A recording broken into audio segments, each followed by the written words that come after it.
कक्षा 9 के बच्चों, आज इस ऑनलाइन क्लास में अब 1.2 का कॉन्सेप्ट और जो है एक्सरसाइज देखते हैं। जो 1.1 में था, 1.1 तो पूरी तरह से सारी सवालें हो चुकी थी, उसमें परमेय संख्याओं के बारे में निकालने के लिए कहा था। लेकिन आज कुछ ऐसे इस एक्सरसाइज में आपको ऐसे सवाल मिलेंगे जैसे कि इरेशनल नंबर जो अपरमेय संख्या उनको ग्राफ में कैसे दर्शाते हैं, इनको सिखाया जाएगा। और उसके बाद जो है आप एक्सरसाइज में देखेंगे। तो बहुत ज़्यादा टफ सवाल नहीं है। मैं पहले सवाल से देख रहा हूँ। लिखा है प्रत्येक अपरमेय संख्या वास्तविक होती है। प्रत्येक अपरमेय संख्या वास्तविक होती है। प्रत्येक अपरमेय संख्या वास्तविक होती है। तो क्या यह सही है? वास्तविक होती है। तो आपको मैं बता दूं, जितनी अपरमेय संख्या होती हैं वो सब वास्तव में होती हैं। वास्तविक संख्या के अंतर्गत ही अपरमेय संख्याएं आती हैं। तो जितनी अपरमेय संख्याएं हैं सब वास्तविक होंगी। ये तो कन्फर्म है। आप इसको सत्य लिखेंगे। पहला सत्य असत्य है तो इसका उत्तर सत्य होगा।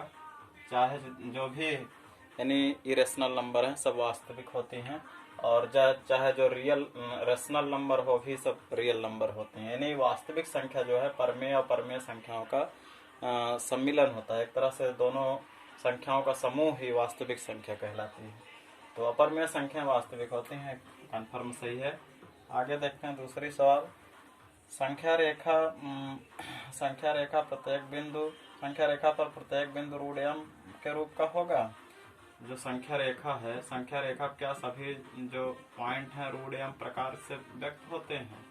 तो ये प्रत्येक बिंदु √m प्रकार का होता है। जहां हम प्राकृतिक संख्या, तो ऐसा नहीं है, सभी संख्या नहीं होती हैं। कुछ का होता है, एक का होता है, दो को हम नहीं दिखा सकते हैं, उस पर पॉइंट पर दिखा सकते हैं, लेकिन √m प्रकार की सब संख्या नहीं होती हैं, वो अलग भी होती हैं। तो यहाँ इसको हम असत्य लिखेंगे, ये फॉल्स है। और थर्ड कंडीशन देखते हैं। प्रत्येक वास्तविक संख्या एक अपरमेय हो सकती है। प्रत्येक वास्तविक संख्या एक अपरमेय हो सकती है। प्रत्येक वास्तविक संख्या अपरमेय होती है। तो ऐसा नहीं है, वास्तविक संख्या में परमेय संख्याएं भी होती हैं। वास्तविक संख्या के अंतर्गत परमेय संख्याएं भी आती हैं। तो ये भी असत्य है, ये भी असत्य है, फॉल्स है। क्योंकि जितने रियल नंबर हैं वो रेशनल भी होती हैं, इरेशनल भी होती हैं। तो कह रहा है क्या सारे रियल नंबर जो है इरेशनल होती हैं? तो इरेशनल नहीं होती हैं, बल्कि रियल भी होती हैं। उदाहरण के तौर पे आप देख सकते हैं 4 है, 4 वास्तविक संख्या है, लेकिन अपरमेय संख्या नहीं है। आगे देखते हैं, फिर दूसरी सवाल पे बढ़ते हैं। दूसरी सवाल 9th क्लास में है। कह रहा कि क्या सभी धनात्मक पूर्णांकों के वर्गमूल अपरमेय होते हैं? क्या सभी जितने हैं सब अपरमेय? तो ये कुछ का होता है, जैसे 2 का वर्गमूल अपरमेय ही है, 3 का वर्गमूल अपरमेय है। क्या हम 4 का वर्गमूल अगर देखें, मान लीजिए धनात्मक संख्या 4 है, माना धनात्मक संख्या के लिए ले रहे हैं 4 है, तो धनात्मक संख्या 4 है, तो 4 का वर्गमूल अगर लें तो 4 का वर्गमूल क्या होगा? √4 का वर्गमूल क्या होगा? +-2। तो इसको हम p/q के रूप में लिख भी सकते हैं, अर्थात 2/1 या +2/1 या -2/1 हो जाएगा। तो ये इतने हम चल रहे हैं, +-2/n हो जाएगा, यानी p/q के रूप में व्यक्त हो सकती है। तो सभी धनात्मक संख्या जो है वो √m प्रकार, यानी सभी धनात्मक संख्या के वर्गमूल अपरमेय नहीं हो सकते हैं। कुछ के हैं जो धनात्मक संख्या जिनके वर्गमूल अपरमेय होते हैं, लेकिन सबके नहीं होते हैं। जैसे 4 है, 9 है, 16 है, 36 है, इन सब का वर्गमूल कहाँ अपरमेय होता है? सबको 36 का वर्गमूल +-6/1 कर सकते हो, +6/1 कर सकते हो, -6/1 भी कर सकते हो। तो इस तरह से कुछ संख्याओं के ही वर्गमूल अपरमेय होते हैं, सभी संख्याओं के अपरमेय नहीं होते हैं। तो एक उदाहरण आप लिख सकते हैं कि जैसे 4 है, 4 का वर्गमूल 2 होगा। 2 को हम p/q के रूप में लिख सकते हैं, जो कि अपरमेय संख्या नहीं है, तो यही इतना लिख देते हैं जो कि परमेय संख्या है, परमेय संख्या है। आगे देखते हैं तीसरी सवाल। कह रहा है कि √5 को संख्या रेखा पर दर्शाइए। √5 को तो मैं दिखा दे रहा हूँ, और भी इस सवालों को आपको दिखाना पड़ेगा। जैसे √5 है तो हम एक यहाँ 0 मान लेते हैं और एक निश्चित इकाई, एक इकाई ए है, ये 2, यहाँ 2 इकाई तक, यानी जितनी लेंथ इसकी उसकी इतनी लेंथ है, 2 इकाई इसको मान ली। जितना बड़ा एक इकाई का उसके ऊपर यहाँ लंबवत एक लाइन और खींच लेंगे ऐसे। और उसके बाद अगला का क्या करते हैं, इनको यहाँ से ये पूरी चूंकि लेंथ 2 इकाई हुई है और ये 1 है, तो अगर हम इनको इससे मिलान कर देते हैं तो इसकी वैल्यू जो होगी वो होगी 2 के स्क्वायर प्लस 1 के स्क्वायर, अर्थात √5 किया जाएगा। क्योंकि समकोण त्रिभुज हो जाएगा। ओ है, इसका नाम ए दे रहे हैं, इसका नाम बी, तो त्रिभुज ओ ए बी में जो है ओ ए बी में ये जो ओ बी लकीर है उसकी माप होगी O A square plus A B square. O A का हो जाएगा 2 के स्क्वायर प्लस 1 के स्क्वायर, ये 2 दूनी 4 1 5, तो 5 मिल जाएगा। अब यहाँ से क्या करते हैं, चूंकि हमें यहाँ खींचना है, इस लाइन पे खींचना है, तो यहाँ से एक गोला प्रकार लें और उसका जो पेंसिल वाला पार्ट है, उसका जो सुई वाला पार्ट है यहाँ रखें, पेंसिल वाला ऐसे ऐसे करके हुए लाइन पे खींचें, ये कहीं जाके ऐसे मिलेगा, तो इस तरह से ऐसे काटते हुए ऐसे ऐसे काटेगा, इधर से ऐसे कर्व यानी एक वृत्त खींचते हैं इसको टच करते हुए, तो जहाँ भी ये स्पर्श करता है वही हमारा पॉइंट, यानी यहाँ से लेकर के यहाँ तक की डिस्टेंस √5 की वैल्यू होगी। फिर ये यहाँ से यहाँ तक की वैल्यू √5 की होगी। और भी हम इसको बता दे रहे हैं थोड़ा सा। जैसे हमें √2 की अगर √2 का अगर खींचना है तो हम सबसे पहले एक मूल बिंदु लेते हैं, एक निश्चित बिंदु ले लेते हैं, वहाँ से एक इकाई डिस्टेंस, फिर जितनी डिस्टेंस इसके लिए हो उतनी डिस्टेंस एक इकाई ऊपर भी खींचो लंबवत, और इनको मिलान कर देंगे। ये मान ले रहे हैं ए है, बी है, ये समकोण त्रिभुज बना, इसकी लेंथ आप एक इकाई माने हैं, इसकी भी लेंथ एक इकाई माने हैं, तो इसकी लेंथ हो जाएगी पाइथागोरस प्रमेय से 1 के स्क्वायर अर्थात √2। और गोला प्रकार लेकर के यहाँ रखें और पेंसिल वाला पार्ट इस पे एक त्रिज्या ले लें, पूरा चाप ले लें, इस ऐसे नीचे की तरफ काट देंगे तो जहाँ काटेगा वो पॉइंट आपका √2 की वैल्यू होगी, √2 की वैल्यू। ऐसे आप √3 खींचना चाहें, जैसे √3 का ग्राफ खींचना चाहें तो आप √3 का भी ग्राफ खींच सकते हैं। √3 का ग्राफ हम खींचना चाहें तो ऐसे पहले हम अपक्रम से कर रहे हैं, एक इकाई इसकी मान लिए 1 सेंटीमीटर, 1 सेंटीमीटर ऊपर भी खींच ले रहे हैं जितनी लेंथ इसकी है, उसके बाद समकोण त्रिभुज बनाए, तो ये वैल्यू आएगी हमारी √2 की वैल्यू। क्यों, एक इकाई है त्रिभुज, इसका नाम दे दे रहे हैं ओ ए बी, तो पाइथागोरस प्रमेय से इस भुजा की माप होगी ओ बी बराबर √OA² और प्लस AB²। तो OA की वैल्यू है हमारे पास 1 के स्क्वायर प्लस 1 के स्क्वायर, ये हो जाएगा 1 1 का में 1 ये √2 और √2 के आगे। अब हमें √3 खींचना, तो इस पे फिर एक इकाई माप के, और वो भी लंबवत 90 अंश के कोण पे होना चाहिए, लंबवत एक इकाई फिर खींचेंगे और फिर इनको मिलान कर देंगे इस तरह से, और इसका नाम दे दे रहे हैं C। अब हमारे पास जो त्रिभुज OBC प्राप्त हो रहा है, OBC वो भी समकोण त्रिभुज है। समकोण त्रिभुज में मान ले रहे हैं आधार, इसको मान ले रहे हैं लंब, तो एक कण OC की वैल्यू होगी OC बराबर √OB² प्लस BC²। OB² की जगह √2 के स्क्वायर और प्लस BC की एक वैल्यू है 1 के स्क्वायर, तो स्क्वायर रूट हटा देगा 2 + 1 अर्थात √3 आ जाएगा। और √3 अब हम देख रहे हैं √3 वैल्यू इसकी मिल गई।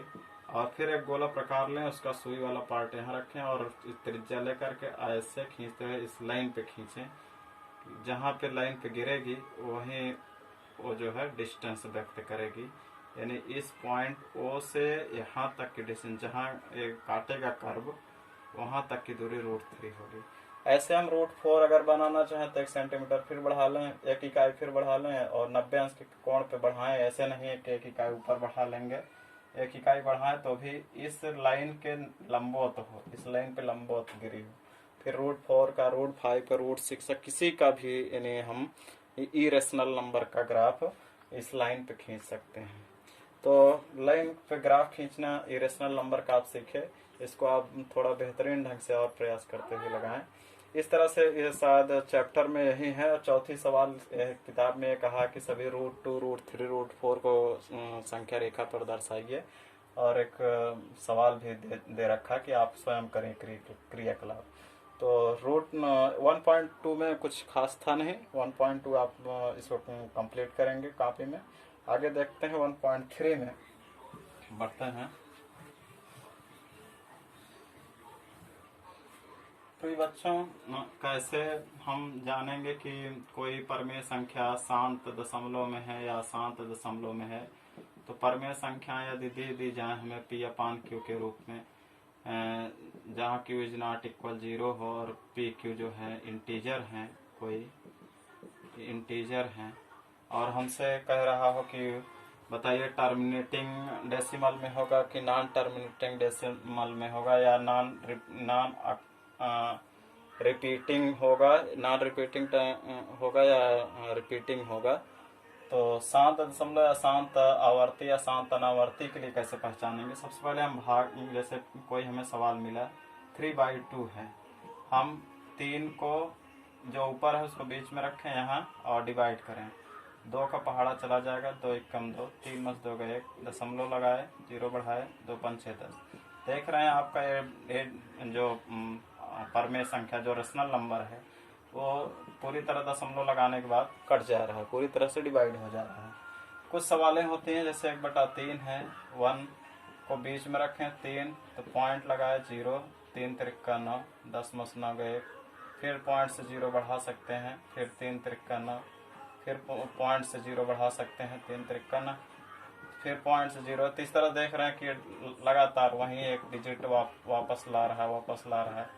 तो यहाँ से कुछ चीजें हमें क्लियर मिलती हैं कि जो चीज, जो रेशनल नंबर, जो परमेय संख्या डिवाइड करने, भाग करने पे यानी दशमलव में बदलने पर वो शांत यानी पूरी तरह से डिविजिबल हो जाए, उसको हम शांत दशमलव में कहेंगे, उसे हम शांत दशमलव में कहेंगे।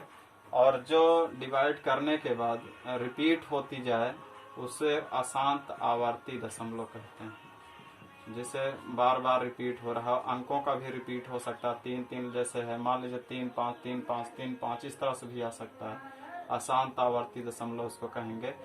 और इस तरह से हम देखेंगे कि जितने भी रेशनल नंबर होते हैं उनको अगर हम डिवाइड करते हैं तो 2 ही कंडीशन मिलती है, तो शांत दशमलव में आएगा या तो अशांत आवर्ती दशमलव में आएगा।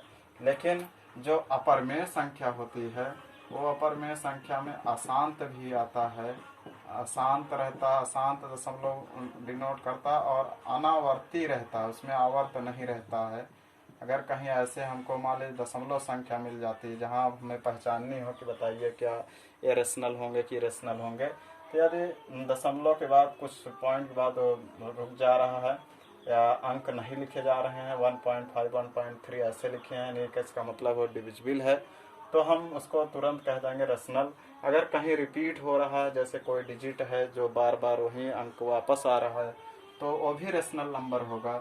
लेकिन अगर कहीं ऐसे संख्या आ जाए 1.30 300 300 इस तरह से 10001, कोई यानी उसमें रिपीट होने की संभावना ना लगे। जैसे यहाँ 30 है लेकिन 30 फिर आया, लेकिन उसके बाद बदल गया है, रिपीट नहीं हो रहा है। यहाँ 30 फिर कुछ और आ रहा है, ऐसे कुछ आ रहा है, और वो इनफाइनाइट तक वो भी कट नहीं रहा, पूरी तरह डिविजिबल नहीं हो रहा है, तो अपरमेय संख्या होगी।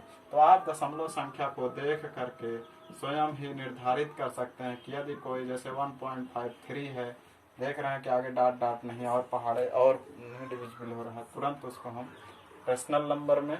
और अगर कोई दशमलव बाद रिपीट हो रहा है कोई अंक या दो ऐसे भी लिख उठा है 0.35 35 35 35, इस तरह से डॉट डॉट इनफाइनाइट तक अशांत आवर्ती अशांत है और आवर्ती भी हो रहा है, तो उसको भी हम परमेय संख्या में, लेकिन अशांत हो, डॉट डॉट लगा हो और जो है रिपीट कुछ दूर तक हो, लेकिन फिर रिपीट का जो क्रम है टूट जाए, रिपीट फिर नहीं हो रहा है, तो फिर हम समझ लेंगे कि वो इरेशनल नंबर में होगा, अर्थात अपरमेय संख्या में होगा।